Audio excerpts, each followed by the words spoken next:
जय हिंद दोस्तों। जिस देश को विश्व गुरु कहा जाता है उस देश में स्टूडेंटों और टीचरों की हालत कुत्ते से ही बदतर हो गई है। एसएससी प्रोटेस्ट को लेकर सारे स्टूडेंट और टीचर सड़क पर उतर चुके हैं और प्रोटेस्ट को हटाने के लिए सारे टीचर्स को जबरदस्ती जेल में डाला जा रहा है। इसको लेकर आप लोग सोच रहे होंगे कि पार्लियामेंट में हमारे नेता एजुकेशन को लेकर बहस कर रहे होंगे, पॉलिसी बना रहे होंगे और सिस्टम को सुधारने की बात कर रहे होंगे, लेकिन ऐसा बिल्कुल नहीं है। पार्लियामेंट में बहस चल रही है कि कहीं पर समोसा का साइज बड़ा है तो कहीं पर छोटा है। अलग है, कहीं समोसा यहाँ चांदनी चौक पे सस्ता मिलता है और कहीं गोरखपुर में मिलता है तो गोल बाजार में अलग। ये है हमारे देश के नेता।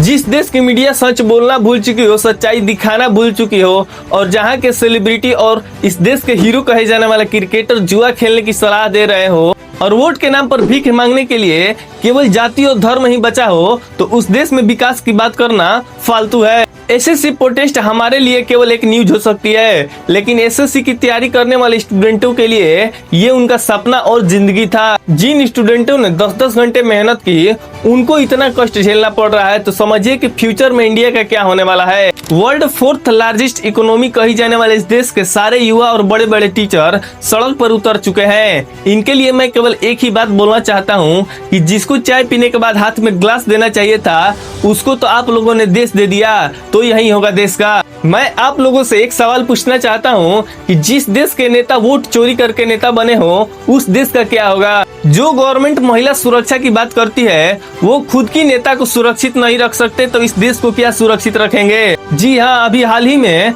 दिल्ली के मुख्यमंत्री रेखा गुप्ता को एक युवक ने थप्पड़ मार दिया। एक मुख्यमंत्री कितनी सुरक्षा में रहती है आपको पता ही होगा। जिस व्यक्ति ने थप्पड़ मारा उसका नाम राजेश भाई है, जो कि गुजरात का रहने वाला है। तो इससे साफ पता चल रहा है कि महिला की सुरक्षा की बात करने वाली गवर्नमेंट अपने ही काम में फेल हो रही है।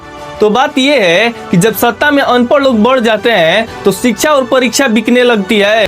मेरी कोई पढ़ाई वढ़ाई नहीं हुई है दोस्तों, आपको शायद आश्चर्य होगा जान करके कि अपनी शिक्षा के कारण आदमी आगे नहीं बढ़ता है, तो मेरी शिक्षा ही नहीं हुई इसलिए बढ़ गया। अभी कुछ दिन पहले नीतू सिंह, जो कि इंग्लिश की टीचर है, उनको गिरफ्तार कर लिया गया और जिस पुलिस स्टेशन में उनको रखा गया था वहाँ के सारे एसआई उन्हीं से पढ़कर एसआई बने थे। वो सारे एसआई समझ रहे थे कि क्या हो रहा है, लेकिन वो सिस्टम के नीचे दबे हुए थे।